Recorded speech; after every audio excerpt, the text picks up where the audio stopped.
It was getting cold that day. The leaves had turned reddish-brown, and folks were starting to hang holiday lights on their porches. Thanksgiving was just around the corner. When the phone rang, I figured it'd be a quick call, maybe a few casual questions like usual. But it turned out to be a turning point. An invitation I'd later wish I'd never accepted. She asked me to join her family for Thanksgiving dinner. We'd been together for nearly 9 months, and things were going well good even, so meeting her family didn't seem out of the ordinary.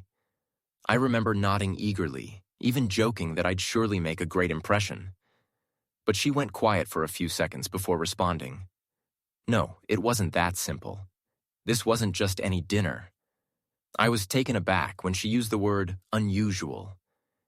Then she explained she needed me there, not just for pleasantries, but to help her feel safe. That threw me. Safe from whom? What was there to worry about at a family gathering? I didn't press her right away. I knew some things couldn't be forced out. Instead, I listened. She started sharing a bit about who'd be there. Her parents, naturally. A few relatives. But the ones who stood out were her grandfather and her aunt, the one she called, not so fondly, the one who disappeared. According to her, this aunt hadn't shown up in 20 years. After her grandmother passed, the aunt vanished from town like she'd evaporated. No one knew what happened. She kept sparse contact with a few siblings, but no one saw her in person. Then, out of the blue this year, she called. Said she wanted to come back for Thanksgiving dinner. Everyone was stunned but agreed to it. Her dad said it was a rare chance, one they might never get again. But her grandfather was dead set against it. Said she shouldn't come. Said if she showed up, he wouldn't be there. Still, plans went ahead. She was coming. I started to see why my girlfriend needed me there. This wasn't just dinner. It was a powder keg waiting to go off. She was caught between 2 generations that couldn't see eye to eye. She needed an anchor not to mediate, but to feel less alone if things went south. I listened until she finished, then said softly, "All right, I'll go." Not because I wasn't nervous about an awkward meal with strangers. Not because I liked confrontation. But because I loved her enough to know that when someone bears their fears, the last thing they need is to be left alone. I couldn't have imagined I was about to walk into a house full of secrets, a place where the polished surface was just thin paint over deep, unnamed cracks. An evening meant for turkey, wine, and laughter turned into something I still can't fully put into words. But I agreed, and I walked into that house, unaware that what awaited wasn't a warm welcome, but a door opening to a family's dark abyss. The road to the house wound through a pine forest. The car rolled slowly over a carpet of fallen leaves, each turn pulling us deeper into an old, faded painting. The house appeared after a steep climb, a sloped wooden roof weathered by time, windows coated in faint dust, and a soft yellow glow from inside that felt both cozy and alien. As we stepped out of the car, a cold wind stung my skin. She gripped my hand tighter. She didn't say anything, but her hand trembled slightly. I thought I was ready, but when I saw the old man standing on the porch back hunched, eyes brimming with barely concealed irritation, I knew things were just beginning. Her grandfather didn't smile, didn't greet us. He just turned and walked inside, leaving the door open like a grudging invitation. Come in if you're here, but don't expect a warm welcome. Inside, the air wasn't cold. A fire crackled in the hearth. The smell of turkey, apple pie, and sweet wine hung in the air. But conversation was scarce. There were half-hearted laughs, polite hellos, and calculating glances. It felt like a stage where everyone played roles they no longer believed in. An older woman approached, hugged my girlfriend, whispered something that made her nod slightly, then turned to me with a forced smile. "That's my aunt," she said. I said hello. The aunt gave a faint smile and walked away quickly, as if dodging something familiar yet uncomfortable. We hadn't even sat down when the door opened again. This time, the room fell silent. A woman stood there. Not as old as I'd pictured. Chestnut hair tied neatly back, eyes deep, like someone who'd lived too long outside this world. She didn't smile, didn't apologize for being late.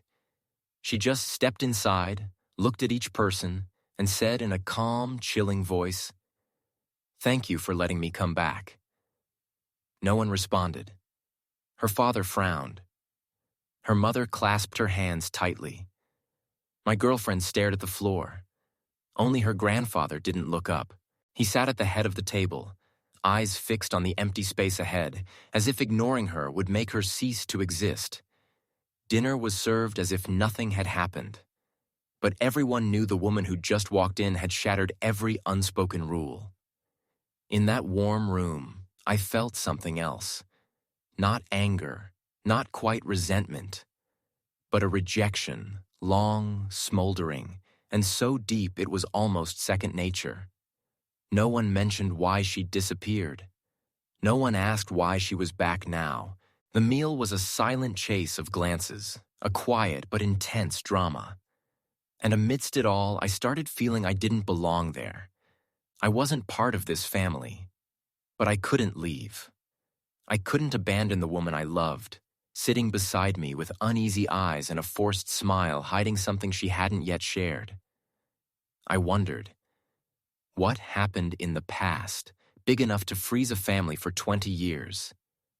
And more importantly, why now? After a dinner as quiet as a funeral, everyone drifted to their rooms. In a normal family, this might have been the time for card games, bad jokes, or cozying up on the couch for a familiar holiday movie. But in this house, after stiff handshakes and emotionless good nights, only the sound of soft footsteps and closing doors lingered, heavy with meaning. We were put in her old childhood bedroom. It still held traces of her youth. A faded blue rug, a worn pillow with a brown fox, a hand-painted picture of the forest behind the house. But it didn't feel safe. It was like a time capsule, sealed tight with something unsaid. She sat on the bed, silent. So did I. We'd been in love for over 2 years, through plenty of tough moments, but I'd never seen her so fragile. Not the strong, independent woman I knew, but a child dragged back to a place that once suffocated her. I put my hand on her shoulder. "Do you want to tell me what happened?" She was quiet for a long time. Then she said softly, "The last time I was here was Thanksgiving, almost 20 years ago. Everything fell apart after one sentence." I didn't push, she continued. I said something no one wanted to hear. And in that moment, they decided I was the one who needed to disappear. My throat tightened. She went on, her voice flat, like she was reading a report rather than reliving her own memories. "I said something was wrong in this family. Not once. Not imagined. I knew it. I felt it. I saw it. But when I spoke up, they didn't just disbelieve me. They turned their backs. They said I was making it up, called me crazy. And then, it was over. No calls, no letters. No one came looking for me. The room was so quiet I could hear the clock ticking on the bedside table. She turned to me. "Do you believe me?" I looked into her eyes. There was a crack in her gaze, fragile but deep. It didn't need promises. It needed a simple answer. I nodded. "Always." She broke down, not loudly. Just silent tears streaming down, like they'd been waiting years to fall. I held her, and we sat there for a long time, in a silence warmer than any words of comfort. Outside, I heard footsteps in the hall. Slow, repetitive. Someone was pacing in the night. I didn't know who, or how much they'd heard. But one thing was certain. In this house, the truth was never welcome. And if it was spoken again, old wounds would tear wide open. We were standing in the middle of a war no one wanted to name, but everyone knew was far from over. The next morning, the house felt like a frozen lake calm, but unnervingly so. Everyone acted like nothing had happened. Her mom bustled in the kitchen, baking pumpkin pies. Her brother stared at the TV, not really watching. Her father, the quietest of them all, cleaned his hunting rifle, glancing at us whenever we entered the room. She didn't eat breakfast. I couldn't swallow anything either. Something was cracking beneath the surface of this fake normalcy. "Did you notice the cabinet in the basement?" she asked quietly when we were alone on the back porch. I blinked. "What cabinet?" "The iron one, triple locked. When I was a kid, I was forbidden to go near it. Whenever guests came, Dad locked the basement. I thought it held liquor or hunting gear. But once I heard something, not like objects falling. It was like a person. A chill ran through me. "Do you think someone was locked in there?" She nodded. No hesitation. No blinking. "I'm not sure. But I remember a cousin staying with us for a few weeks. Then she was gone. They said she went home. But I heard crying at night, and someone calling my name. I felt like I'd stepped into another layer of this house's memories.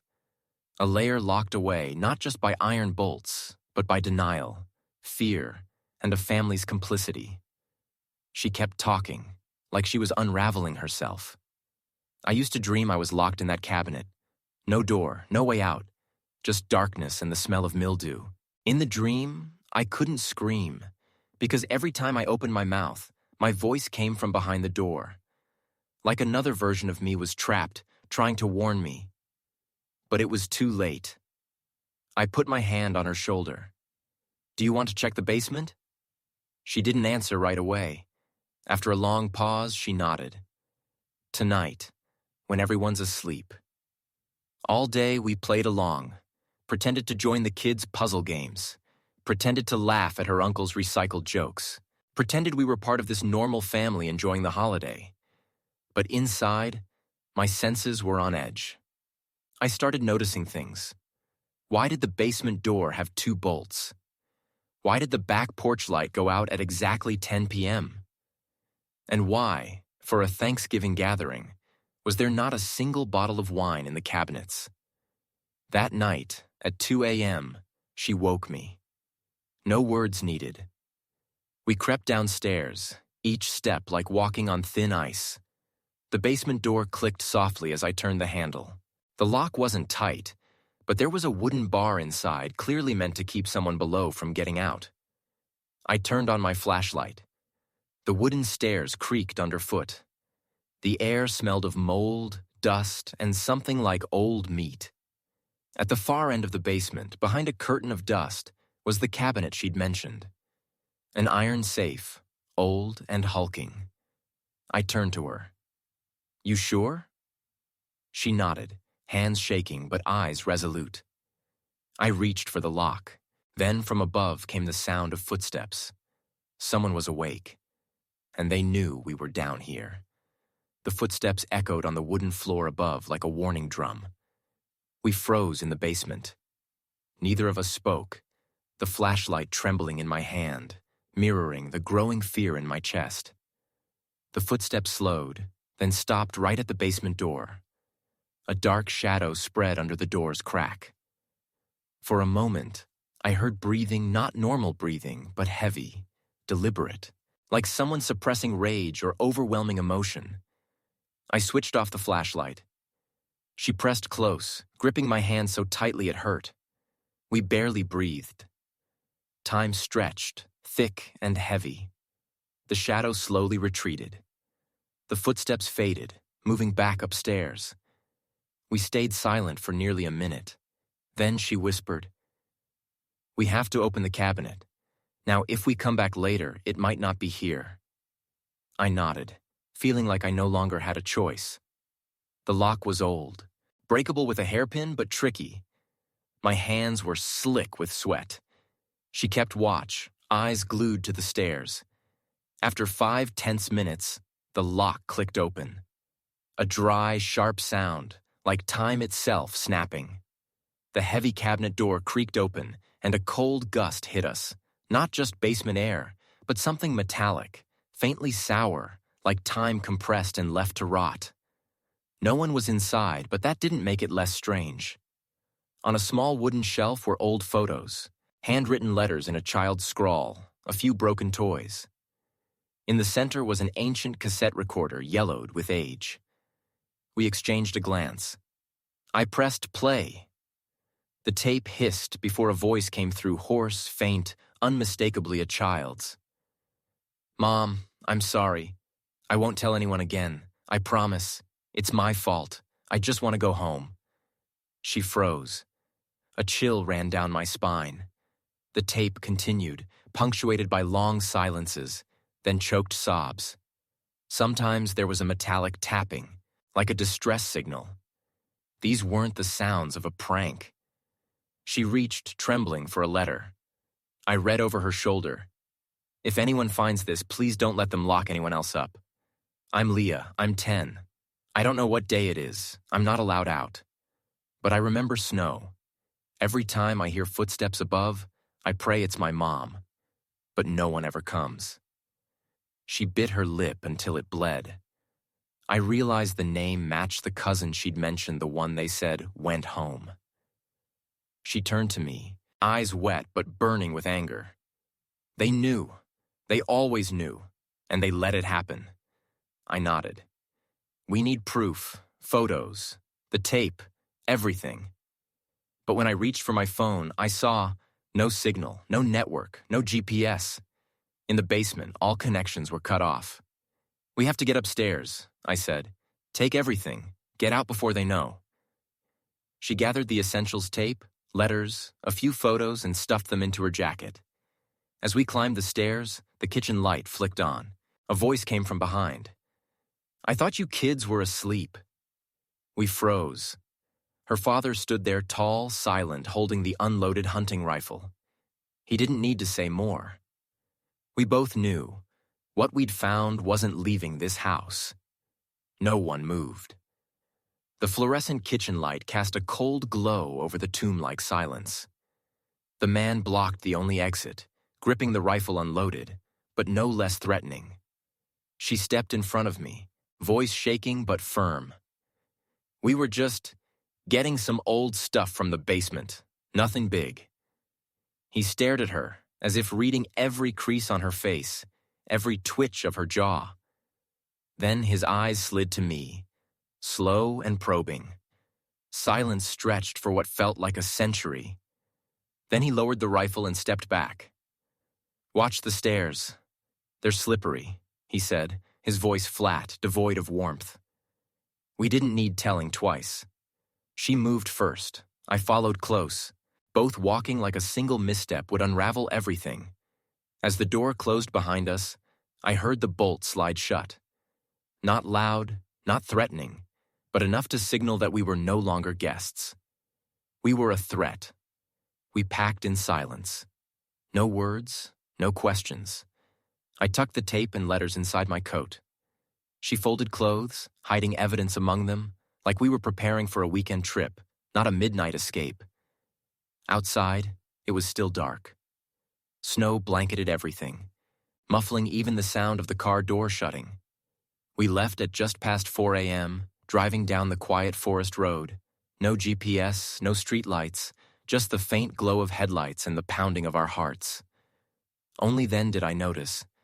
My car, parked since yesterday, was nearly buried in snow. But stranger still, fresh tire tracks, not mine, were etched beside it. "Someone came and left," I said, trying to sound calm. She didn't answer, just gripped the wheel and hit the gas. The farther we drove, the clearer it became. That house wasn't a place for memories. It was a prison for truth, where voices were drowned out. That night, we weren't just escaping a family, we were fleeing a web of things left unsaid. Dawn broke slowly.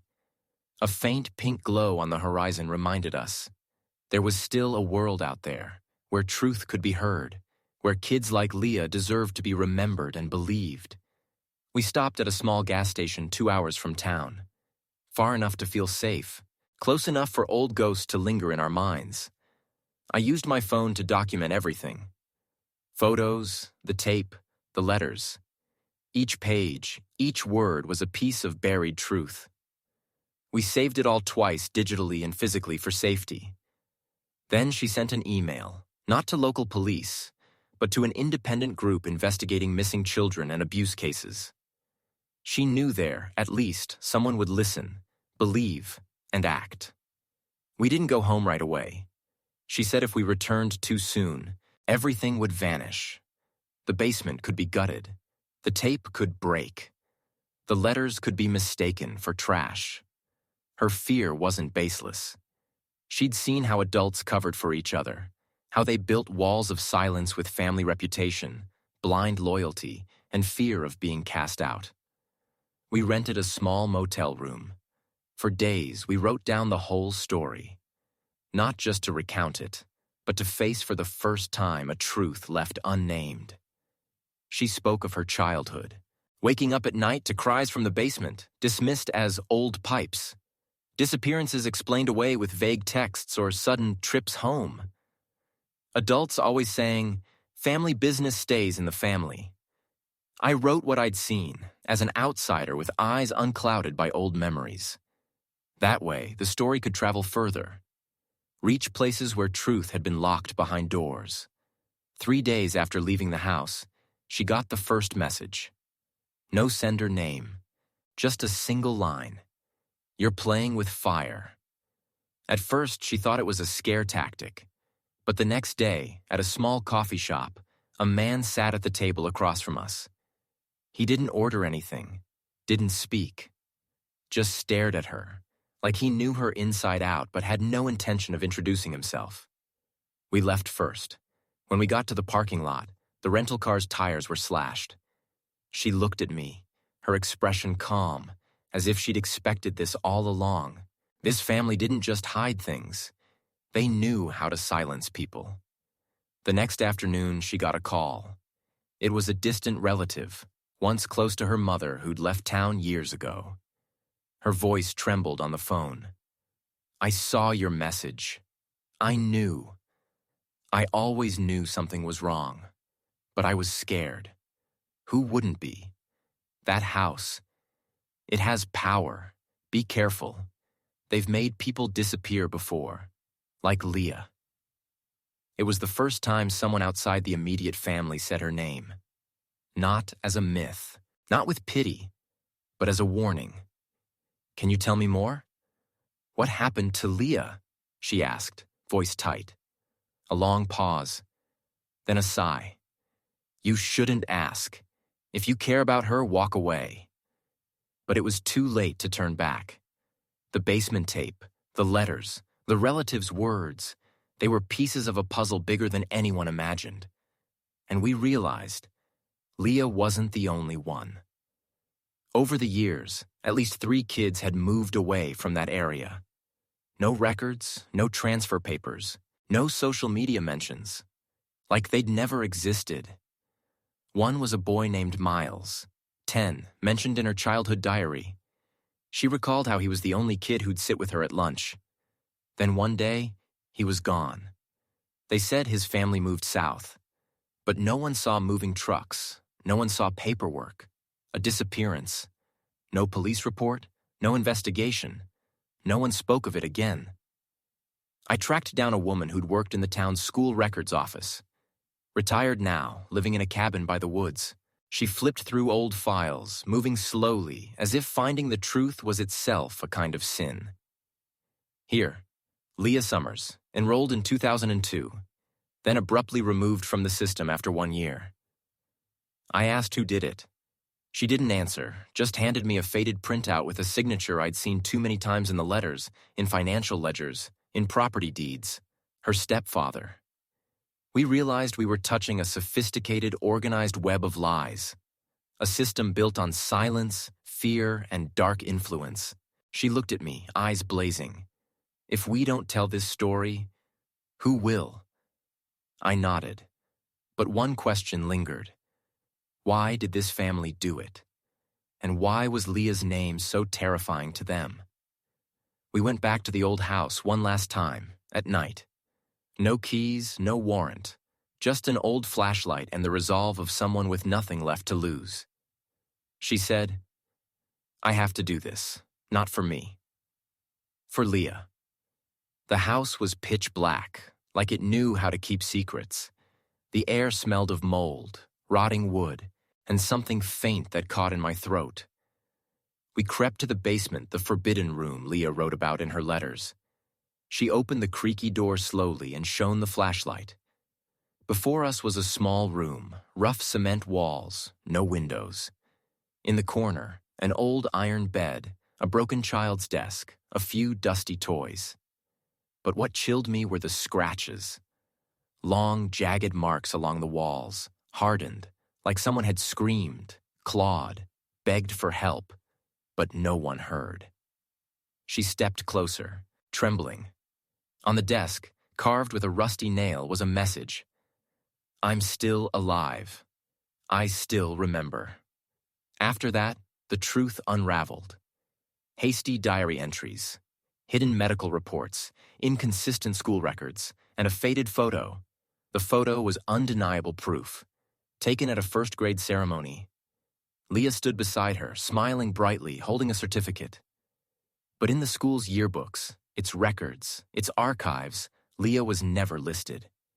She sifted through every memory, every fragment, then said slowly, "They tried to erase her, not just from life, from everyone's memory." We started looking for witnesses, old friends, neighbors, her first-grade teacher. Strangely, most vaguely recalled a quiet girl, but couldn't name her. Some swore there was no student named Leah Summers. Others said maybe there was a girl, transferred, or passed away. I'm not sure. Their memories were warped. Like Leah was a shadow that flickered through their past but left no trace. The only person who remembered Leah clearly was the town's old child therapist, now retired, living quietly by the coast. She looked at my girlfriend for a long time, then whispered, "I met Leah. A good kid." But something about that family stopped me from doing more. When I spoke up, my records were altered. I was forced to quit. I asked why. She only said, "Because Leah saw something no one was allowed to see, and said something no one was allowed to say." That night, she cried, not from fear, but from realizing she'd believed a lie her whole childhood. A lie repeated until it became truth. She didn't get lost. She didn't move. She was erased, made to disappear. I sat beside her, silent. No words could comfort her. But one thing was certain. Leah had existed.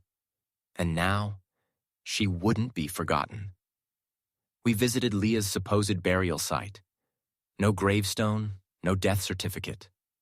Just an empty plot, overgrown with weeds, under a silent sky. From that moment, this wasn't just about a troubled family or a missing child. It was about a community choosing to ignore the truth and the cost of that silence. That morning, a light rain fell. Not heavy, but enough to blur everything, like the sky itself was hiding something.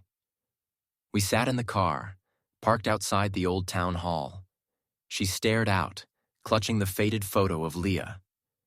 That hall had hosted parent meetings, graduations, Thanksgiving potlucks with pumpkin pie and hot cider.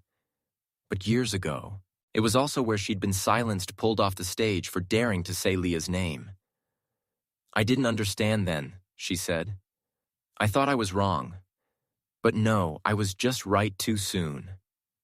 We decided to try one last time to find people who knew Leah, who'd gone to school with her, sat at her table, played in the schoolyard. A middle-aged woman agreed to meet after multiple refusals. She spoke, eyes downcast. "I remember Leah, clearly, but her family, something was off. They didn't want anyone asking about her. No one dared say her name after that night." "What night?" I asked. She didn't answer right away. Her gaze drifted to the field outside, once a small forest now cleared. "The night before Thanksgiving, the year Leah disappeared." We started piecing it together. This small town where everyone knew each other was also the easiest place to bury secrets. Not because someone erased the truth, but because everyone chose not to remember. I called it selective memory, a defense mechanism communities use. If something's too horrific to face, they just pretend it never happened.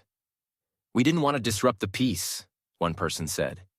We did what we were told, another said. I thought Leah was imagining things, an old teacher whispered. No one stood up, but everyone knew. No one hurt Leah directly, but they did something worse. Nothing. She stood before the town hall looking at its weathered walls. Her voice was soft. This place once echoed with her laughter. Her tiny hand held mine as we ran down the halls. Now there's nothing. I thought of the other kids, those who spoke up, cried for help, only to be labeled liars, troubled, or disruptive, then made to disappear from collective memory. She wrote a letter, not addressed to anyone specific, just a letter to read aloud one afternoon at the weekly community meeting where townsfolk discussed broken streetlights, lost dogs, and the pumpkin festival. She stood there, hands shaking but voice steady, reading each line. About Leah, about forgotten memories, about the cost of silence. No one interrupted. No one clapped when she finished. Just a thick, heavy silence, like everyone was being pulled back to a past they didn't want to name. An elderly woman stood first, then an old man, then a few others saying nothing, just bowing their heads and walking out. It's okay, she said. I don't need them to believe me. I just need them to remember. That evening, before we parted, she turned to me. You know, truth doesn't just surface on its own. Someone has to dive deep, find it, pull it up, wipe off the mud, and set it on the table. And sometimes, she added, truth needs to be told, even if only one person listens. Forgiveness isn't a single act. It's a long process, sometimes lifelong. And sometimes, the person who needs forgiveness most is yourself. After reading her letter to the town, she didn't say more. We sat on a wooden bench outside the old house by the woods where she'd once lived with Leah. The windows were still there, sills mossy, paint peeling. Inside, a small room held unopened boxes she'd never touched again. Do you think you can forgive a place that rejected you? She asked, eyes fixed on the house. I didn't answer right away. I knew what she really meant. How do you forgive people who broke you and still sleep soundly? The next day, we returned to the town cemetery.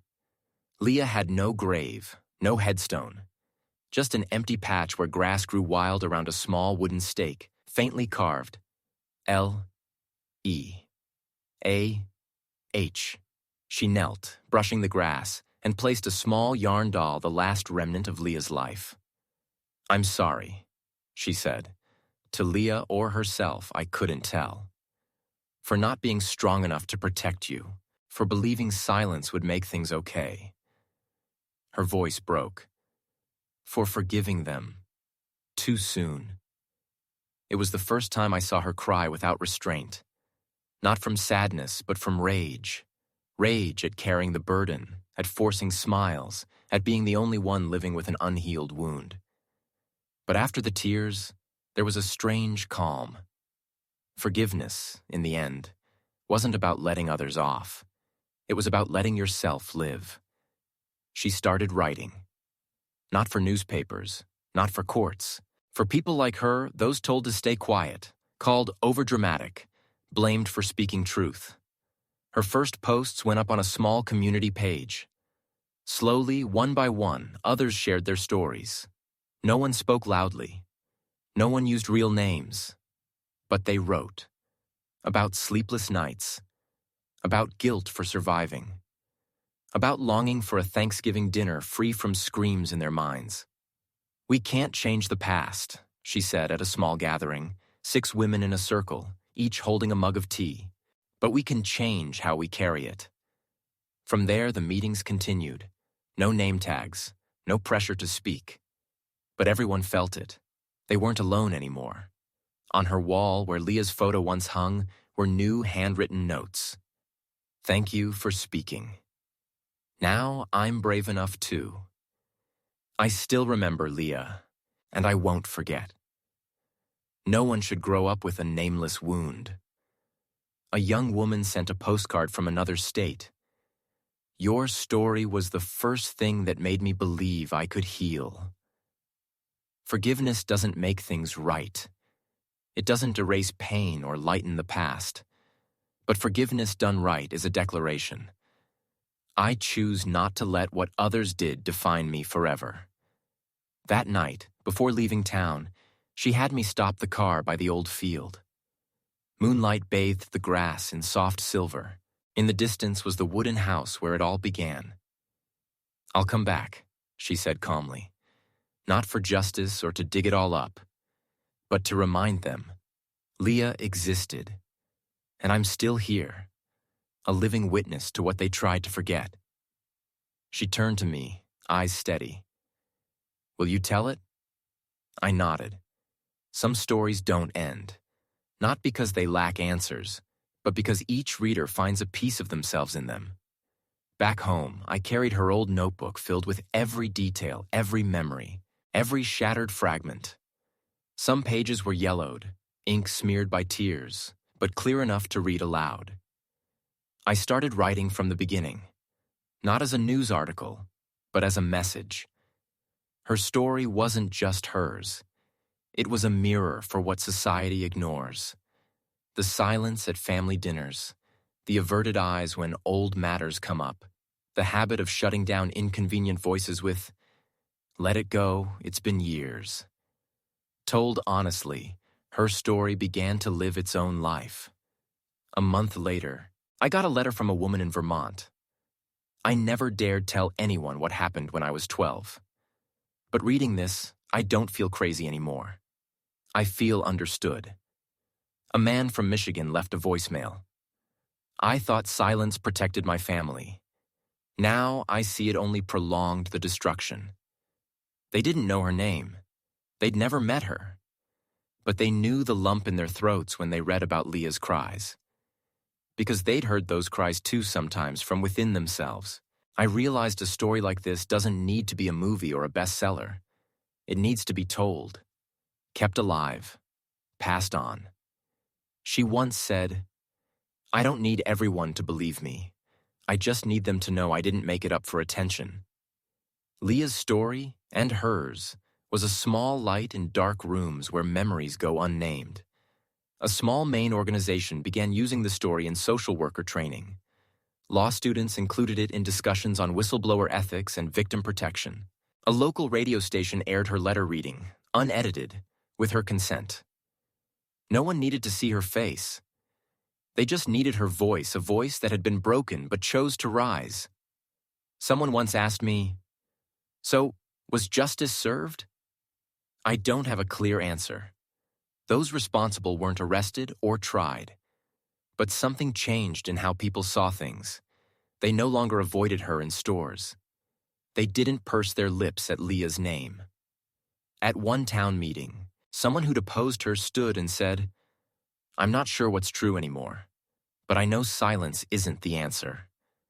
We think of truth as a blazing light, banishing darkness. But sometimes, it's just a spark enough for someone to realize they're not alone. She no longer lived to erase her pain, but to ensure it wouldn't happen again. 5 years later, a small plaque was placed by the woods near her old house. No names, just a carved message. For those forced to stay silent. We hear you. I visited again one October afternoon, the air crisp. On the plaque, someone had left a wildflower and a handwritten note. "Leah, you live on in those who tell your story." And I knew her greatest fear being forgotten was gone. Not everyone has lived her pain. But we've all felt abandoned, carried nameless wounds, wished someone would speak for us. This story, though no fairy tale ending, is a journey of healing. It reminds us, truth can be buried but never erased. As long as someone is brave enough to dig it up, light it again, and tell it again and again. Some journeys are never spoken of. Some people vanish into the deep woods, and no one asks why. But if I told you a story about a veteran who ventured into a place the maps call only the dead zone, would you dare listen to the end? No one leaves home just to plunge into a sweltering jungle where the crack of gunfire or the roar of a beast could erupt at any moment. But he went. Not to find something sacred, but because he had nothing left to lose. The Boeing sliced through thick clouds, whining as if reluctant to land in a forgotten corner of the world. Below, there were no city lights, no highways, just a scorched red-brown tapestry where the sun baked the earth like a punishment. No one sat beside him on the flight. Truth be told, he didn't want anyone to. In the backpack at his feet, there were no family photos, no farewell letters, just an old folding knife and a worn, oilcloth-bound notebook. He wasn't flying there to start over. He was flying to disappear. Back home, people looked at him with awkward glances, not because they didn't know what to say, but because they didn't want to say anything at all. A jobless veteran, once a soldier for his country, now standing in a grocery store with food stamps.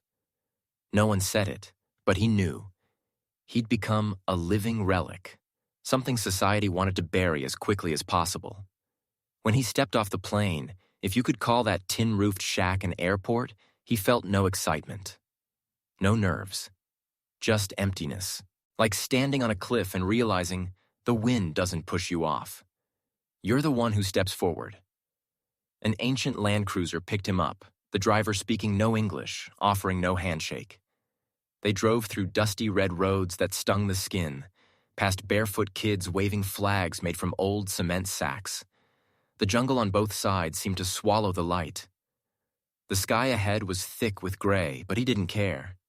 He was used to walking into places no one else dared. Their destination was a training camp 4 hours from the city. They said he'd teach local rangers, mostly young men, how to fight, hide, and ambush poachers. It sounded noble. But one look at the commander's eyes told him, this wasn't about wildlife protection. This was a nameless war. That first night, he slept on a canvas hammock in a makeshift camp. No electricity, no mosquito nets, no signal. Just the hum of insects, the crackle of a fire, and the feeling of being watched. At dawn, he opened his eyes to nothing unusual. But he knew from that moment he'd crossed into a different reality.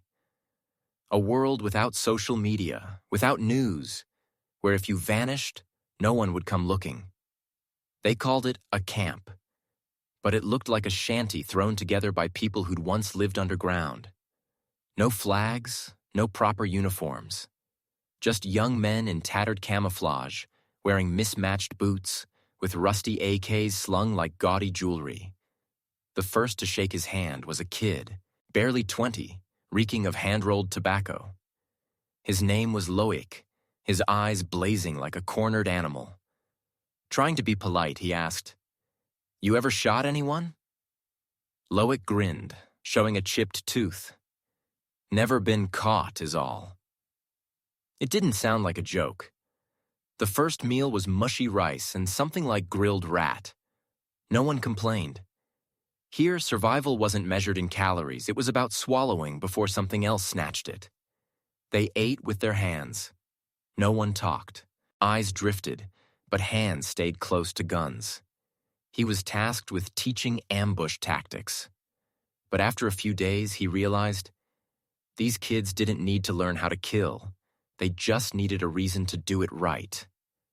The only thing keeping them from turning feral was fear. Not fear of discipline. Fear of the boss, a figure everyone whispered about but never named outright. The one who paid. Who brought guns, fuel, medicine. Who made even the local police look the other way. One day, while teaching ambush setups on a hillside, a gunshot rang out below. Not part of the drill. No signal. He rushed down to find Loic standing over a dead man, not a poacher, but a farmer.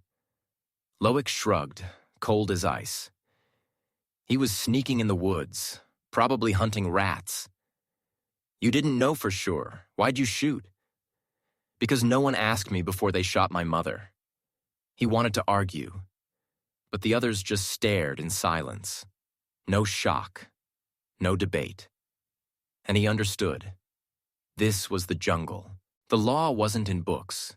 It was in whoever pulled the trigger first. That night, he sat alone by the fire. The wind carried the smell of charred meat and blood. Something was being slaughtered nearby. No one reacted. As if every sound here was permitted as long as it wasn't a cry for help. He scribbled in his notebook. This isn't ranger work. These are mercenaries dressed up as duty. And I'm teaching them to kill better. They marched into the jungle on the 12th day. Destination: Mombasa, a reserve no one liked to name, not for its danger, but because no one could define it. Locals steered clear, authorities ignored it. On internal maps, it was marked with faint red ink. No entry at night. But the boss's orders were clear. Set up camp in Mombasa, the new poaching hotspot, and await further instructions. As always, no one argued with money. That evening, they pitched camp near a shallow waterhole where elephants once gathered in the dry season. No one laughed. No one spoke. As the sun dipped, the wind shifted. Not cold, but sharp. Not strong, but enough to unsettle thoughts. A young ranger whispered when he asked, "You know why the old locals don't sleep near the forest edge? Because of predators?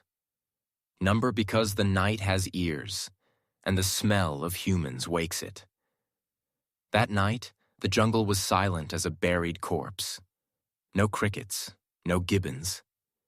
Even the wind seemed blocked by some unseen force. Every sound felt choked, as if noise wasn't allowed after sunset. He took the second watch. His flashlight flickered, its battery glowing red. No one replaced it. That was the rule here, don't draw attention. But at 1:17 a.m., he heard the only sound in 4 hours. Crack. Not loud, not far. Just the snap of wood splitting. Enough to make everyone jolt awake. No one spoke. No one signaled. They sat frozen, hands on guns, eyes fixed on nothing. By morning, as sunlight filtered through the canopy, something had been left outside his tent, a shriveled elephant's eye wrapped in leopard skin. No footprints. No one claimed it. Loic glanced at it, then turned away. He asked, "You're not gonna do anything?" Loic said, "It's not for me. It's for you." And he realized they weren't alone here, and whatever was watching didn't follow human rules.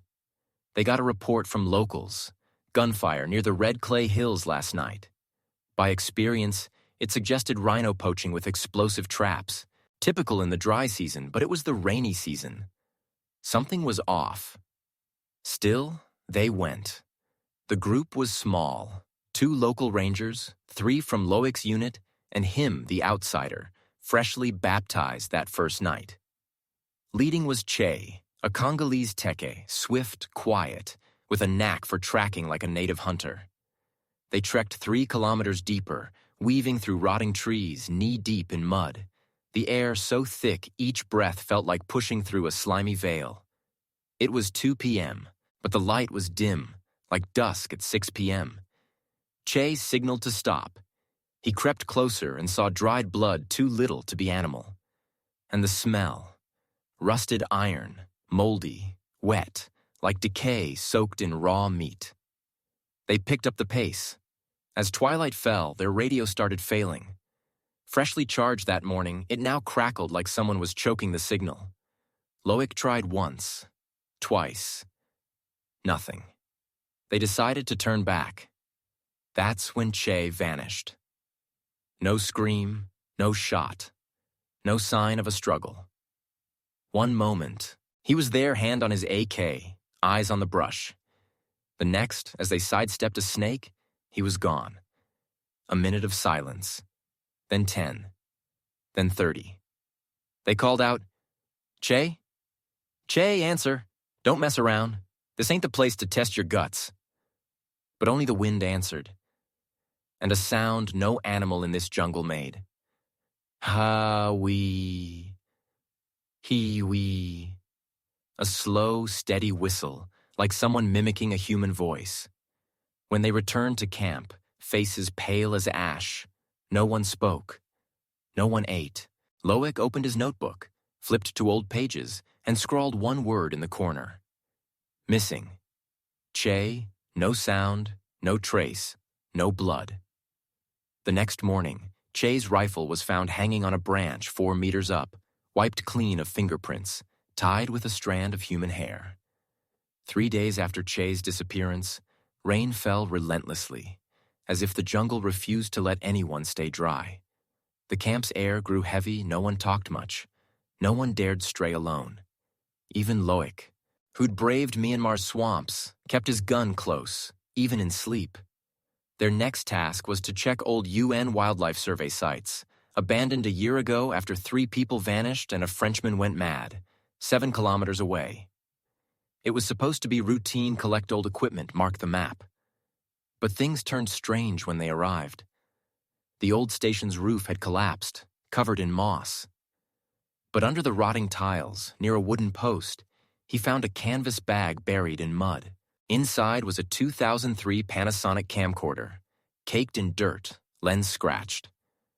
No memory card, no charger, just a mini DV tape taped to it, marked in red pen. Don't watch, May 16th night. Back at camp, they used Loic's converter to play the tape. The screen flickered, grainy, shaky footage. Rain pattered on a tarp.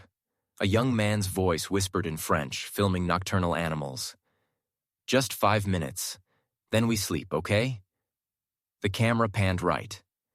The jungle appeared, pitch black. Nothing unusual, until 2:14. A white shape flashed behind. Small, blurry, unidentifiable. The man flinched, swung back nothing. His breathing quickened, the camera spinning as if he feared being followed. Then it dropped. The frame tilted. A pale, skeletal hand glided across the screen, no sound, no footsteps. Then, a scream, not pain, terror, like his heart was exploding. The man shouted 3 words. It has no eyes. The camera screeched. The screen went black. The tape ended. No one spoke for 10 minutes. Loic stood, snapped the tape in half, and tossed it into the fire.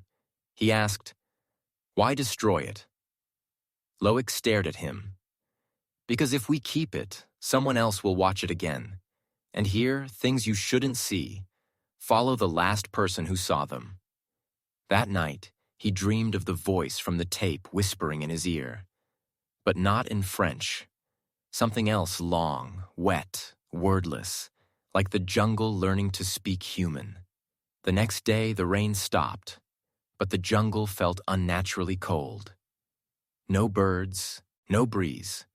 At 5 a.m., they moved east, checking rock hollows for signs of local primates. Passing an old Mungan tribe field, they spotted smoke rising from a crude straw hut hidden under low branches. No one had mentioned locals living here. Loic raised his rifle, signaling to approach slowly. They didn't need to enter. A white man squatted in the dirt, back to them, poking ashes with a bamboo stick. His hair was long, matted. He wore no shirt. His body was covered in carved marks. Circles, spirals, inverted trees, ancient-like symbols. Some scars were faded, others fresh, oozing dark fluid. Loic shouted in French. No response. He tried English. The man didn't turn, just chuckled, speaking slowly in a mix of guttural Latin and a throaty whisper. Finally, he looked up. Blue eyes, deep, cloudy. Mouth ulcerated from infection. He asked where he was from. The man answered, "Born in Atlanta. But that was another life. I can't go back. If I do, it'll see me." No one understood. He laughed, then showed his back a massive tattoo of an inverted eye, sliced by a deep gash, as if he'd carved himself to blind something. He said, I was with a 2009 geology team. We came here, set up camp. One night, we heard voices calling our names in our mother's voices. But there was no one else here. The next day, 3 were gone. The last survivor said one thing before smashing his head on a rock. I saw it when it had no eyes. He didn't know why he survived, but he said, if something in this jungle sees without eyes, the only way to avoid it is to erase your own image from its mind. Make it forget you ever existed.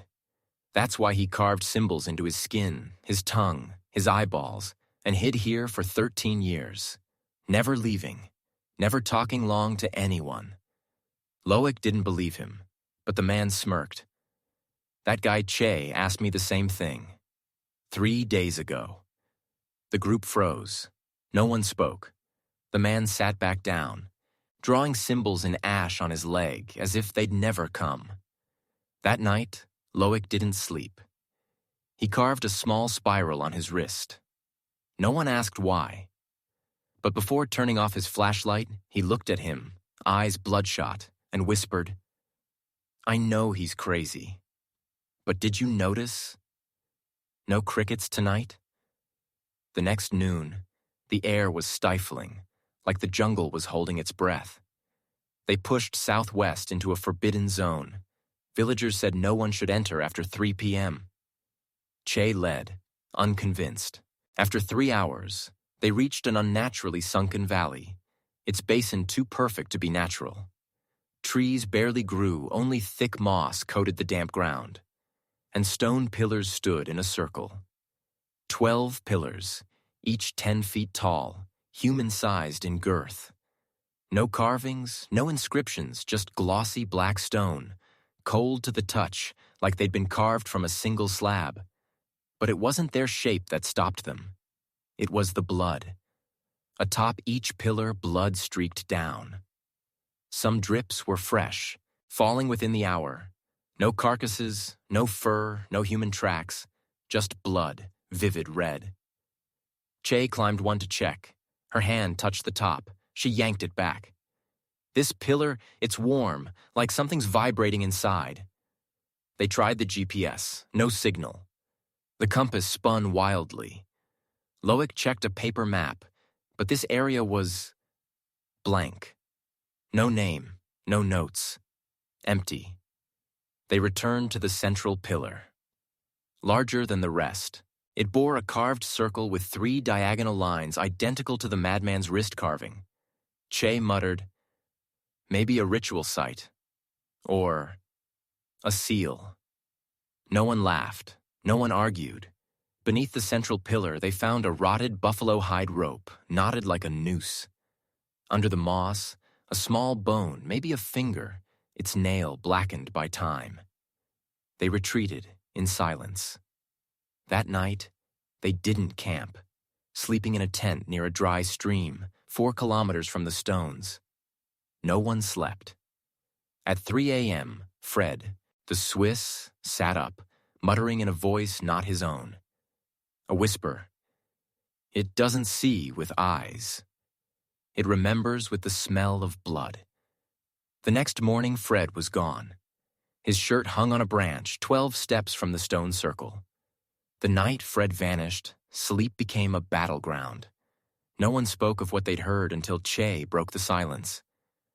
Last night, I heard something under the ground. Not an animal.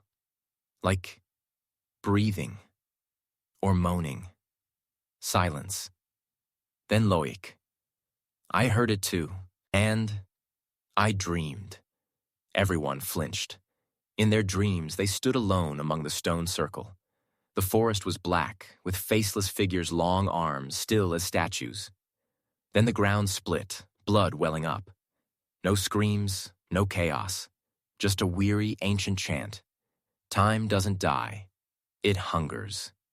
Che wrote it in French, showing each person. Without discussion, they translated it the same. Le temps ne meurt pas. Il a faim. Time doesn't die. It hungers. The next day, Loic's seismometer recorded faint rhythmic tremors like a heartbeat from the earth. Not seismic, not animal. Steady, like breathing. Fred stayed missing, but his morning recording switched off, replayed itself. I'm being watched, not by animals, by time. Like it has eyes, a will, it remembers me. Che clenched her fists, then decided to return to the stone circle. She went with a cameraman. The blood was gone, the pillars dry. But on the ground, grass grew in a spiral matching the ancient carvings. They said nothing, but the camera caught a faint whisper unheard in person, only noticed in playback. Don't remember. Sleep. I'll remember for you. That night, their dreams warped. No longer alone, they saw Fred in the circle, wrapped in buffalo hide, eyes wide, lifeless. Blood dripped from his mouth. Che woke with a real scratch on her arm, long, like a claw mark, inexplicable. Loic changed. He stopped talking much. He drew spirals on tents, lenses, his skin. Every hour, he whispered, it's closer. It wants to be remembered. If we remember it, we're its. Doubt blurred reality. No one knew what was dream or truth. But they agreed. They had to find Fred or what took him. To do that, they'd sleep in the stone circle at midnight, like a ritual. They didn't call it that, but they knew. This wasn't a survey anymore. It was an invitation, or a trap. Refusing meant never understanding why time was hungry. Accepting might mean never returning. They lay down in silence. No one spoke. No one asked, if we all sleep, who keeps watch? No one wanted to know. Or maybe they already did. This wasn't theirs to control. The sky above the circle was clouded. No moon, no stars, just a tar-black void. Wind whistled through the stones, not quite wind, but like soft laughter in the dark. Che dozed first. He didn't know when he slipped under, only that his last memory was Loic drawing a small ash circle around his spot, muttering something unclear. Then the dream began. But it wasn't a dream. Che opened his eyes, still in the circle. The sky was blood red, mixed with smoke. The pillars towered 3 times higher, each with a blurred face in the stone, no eyes, just skin, like something trapped inside. He turned Loic, the cameraman, and the others stood, eyes empty, not scared, just absent, like their souls had left their bodies behind. A voice came sourceless, ownerless. You came for him. But the one before doesn't return. To understand, you must remember. To remember, you must forget yourself. A pillar cracked. A gray, wrinkled hand reached out, long as an old man's, pulling up a figure, no hair, no face, just skin and bone, trembling like it might shatter. It was Fred. Not entirely, but Fred's shape. Same clothes, same face, but his skin was mummified. His mouth moved no sound, just a plea to get out. Che stepped forward. He knew he shouldn't, but couldn't stop. His hand touched Fred, and everything vanished. He jolted awake in the circle, gasping. The sky was black again, no red. The pillars stood, unchanged. The others woke too, but one didn't. The cameraman, his heart had stopped. No wounds, just drained. Skin pale, eyes wide, with spiral patterns in the irises. Che looked at Loic. He was shaking but didn't cry. He whispered, "It's teaching us to remember. But memory has a price." The next morning they packed quickly. No one spoke. No more talk of filming or documenting. The camera stayed in a bag, untouched. The cameraman was buried under cold stones in the circle, a broken pine branch on his chest as a marker. No one looked back. The sun rose, but the air stayed foggy. Light clung to the horizon, dull gold, held back by something. No one mentioned the dream, but they all knew. They'd seen the same thing. Fred's face, The hand from the stone, the cold, sourceless voice. Loic held the map. Che trailed behind. The group, now 3, looked pale but stayed together. Today's destination. Area 6, a forest absent from government maps. Officially, it was a temporary reserve. Locals called it the place no one returned from. An elder had warned before they left the village. If you go in, count your steps. If you hit 100 and see nothing strange, you're already lost. And at step 84, it happened. No sound, no warning. Just silence. Not normal silence. The kind that makes your ears ring, like they're straining for a sound that's been sucked out of existence. Footsteps on leaves gone. Birdsong gone. Even their breathing was mute. Chase signaled to stop. They locked eyes, all sensing it. The air had changed. The curly-haired girl turned and gasped soundlessly.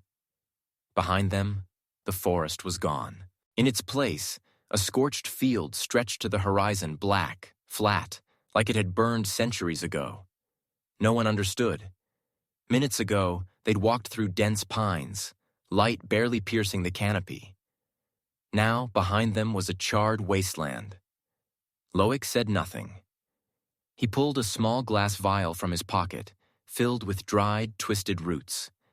He lit one with a lighter. The smoke rose colorless, with a cold, musty smell. Without a word, they all inhaled. Che saw the world flicker. Then a scene emerged, like an invisible curtain lifting. A red dirt path appeared. Narrow, winding, but clearly used tire tracks, hoof prints, bare footprints. Grass was trampled, but no trees grew near. They walked on, steps deliberate. An hour later, they reached a bend. There, in a clearing, was the impossible. A wooden house.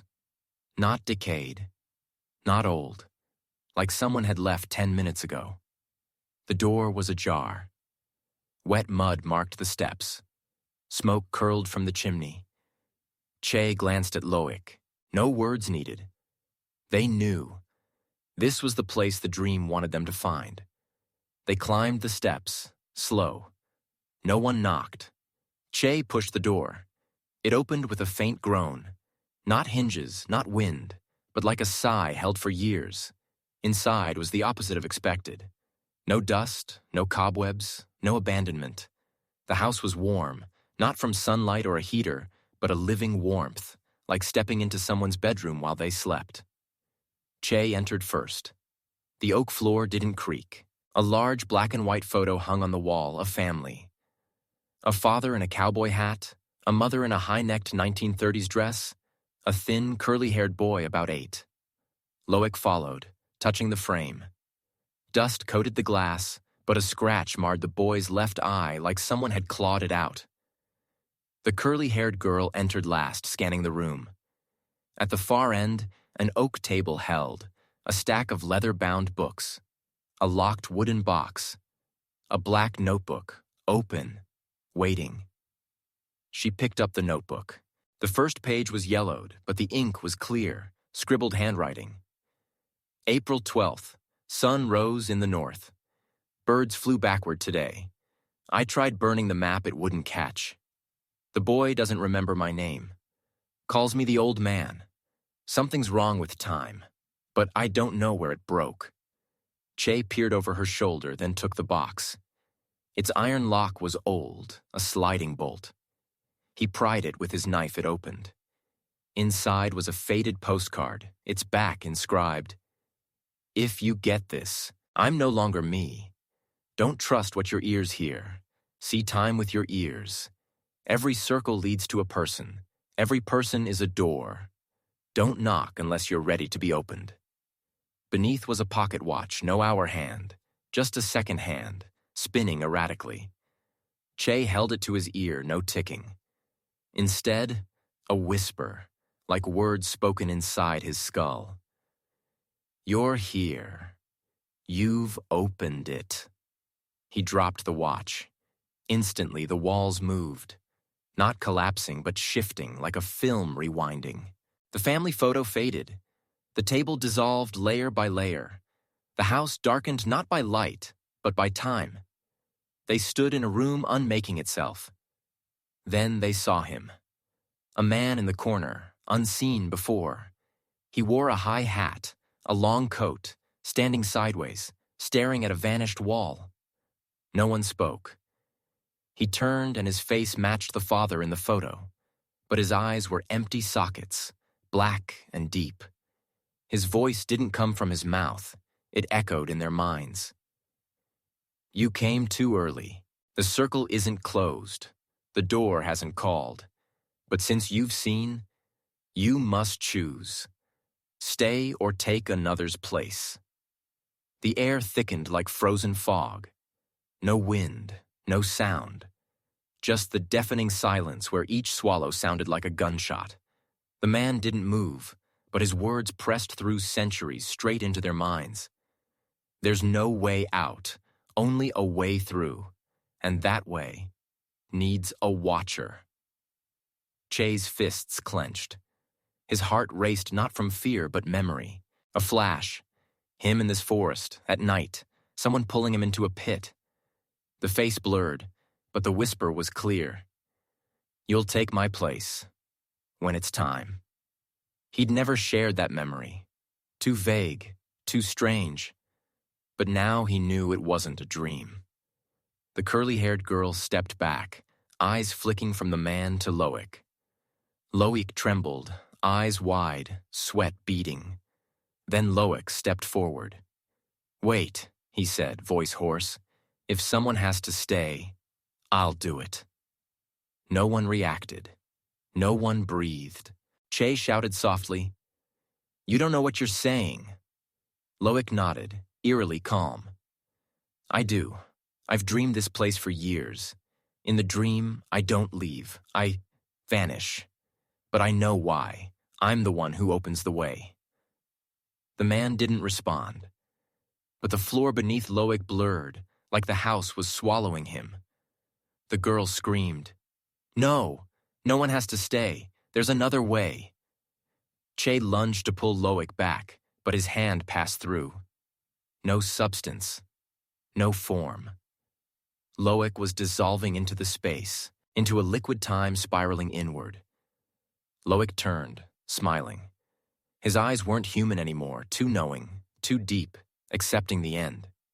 Only one leaves, one stays, one forgets. His words weren't just sound. They were law, rewriting everything.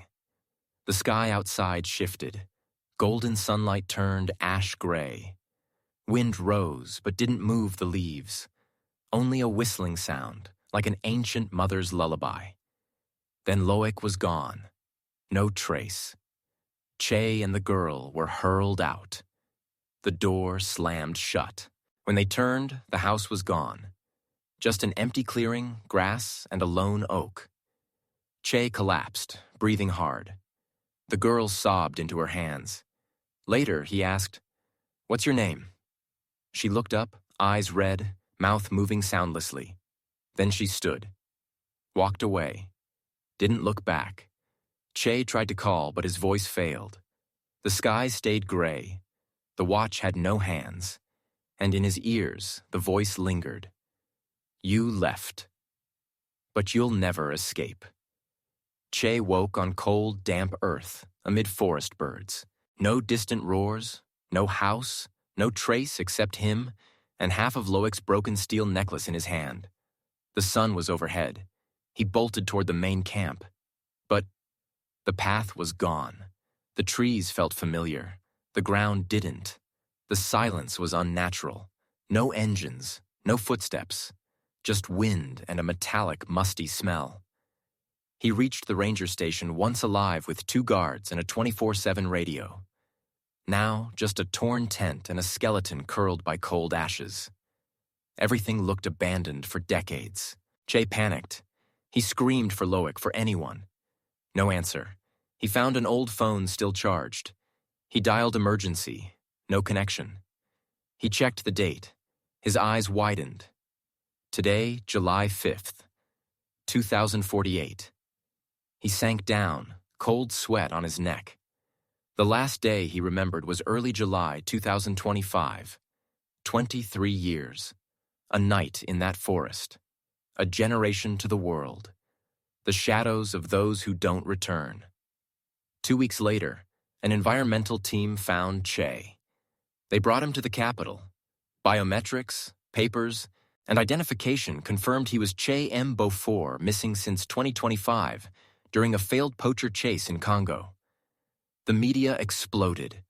Papers called him the man who stepped out of time. But Che stayed silent. The government held him in observation for 3 months, suspecting mental collapse. They couldn't explain why his biology hadn't aged. Fingerprints, DNA, voice, all frozen from 23 years ago. An American anthropologist, Michael Madsen, visited. He said nothing, just placed an old notebook before Che. Inside were hand-drawn sketches, a hidden forest house, a timekeeper, and the phrase, "One leaves, one stays, one forgets." Che flipped through. Near the end, a drawing showed a young man dissolving into space, eyes wide, a faint smile. Che wept, the final whisper. They let him go. No one knows where. But years later, at an anthropology conference in North Carolina, someone mentioned a Frenchman working in a reserve, living alone, carving a name into stone walls each night. Loic. They say he doesn't age. They say he wears the broken necklace. And they say, sometimes he stares at a great tree where time flows backward. That last night in Congo, the sky held no stars. Che sat alone by dying embers, eyes not on the forest, but on an inner void. The Chinese mercenaries had left, died, or vanished in ways only those familiar with hell could grasp. He opened his leather pouch, pulling out Loic's warped steel necklace, twisted like time itself here. He wondered, if he returned to France, would he truly return? Or was he just a version of himself long dead, while what walked was something else? Che stood. His shadow stretched across the damp earth. In the distance, where the forest met itself, a murmur rose, like a forgotten language from before humans wrote history. And the fire went out. So, did Che Beaufort ever return to France? Whose necklace was it? And why do some dream his memories from halfway across the globe? Is the place he was merely a map point, or a crack in time where history rewrites itself every second, unnoticed? If you think this story ends here, you're wrong. The real question is, how many have gone missing? And we never knew they came back. What do you think really happened in that forest? Share your thoughts below.